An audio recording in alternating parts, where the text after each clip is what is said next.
Good day everyone, another day, another motorcycle video ang ating gagawin ngayong araw na to, no? Yan, kung mapapansin nyo po, ayan, babaklasin natin yung kanyang magneto. Yan, gamit po yung ating cooler tsaka impact, ha? Yan po yung unang tatanggalin natin kapag magbabaklas tayo ng magneto kit. Yan. Kasi po malakas yung tagas nito, no? Kailangan nang mapalitan agad-agad. Baka matuyuan po yung kanyang motorsiklo, no? Ito palang unit na ito, sinwap lang, no? Sinwap sa Suzuki Smash 115. Okay? Straight swap, no? So, pwede. Hindi na siya lugi.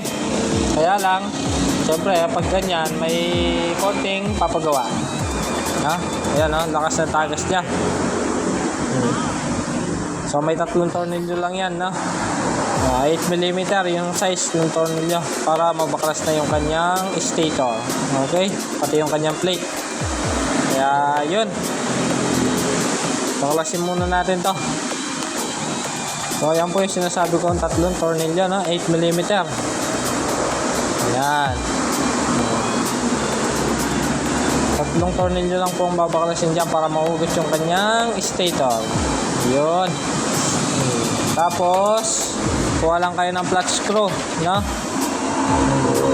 Para matanggal yung pin, no? Yung pin dun sa may timing gear.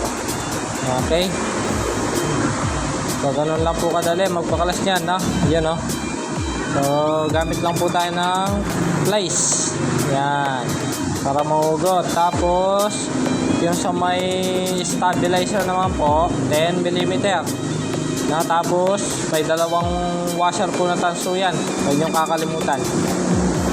Baka po hindi nyo mapansin, mahulog, no? Hindi nyo may ibalik. Yan po yung mga papalitan natin.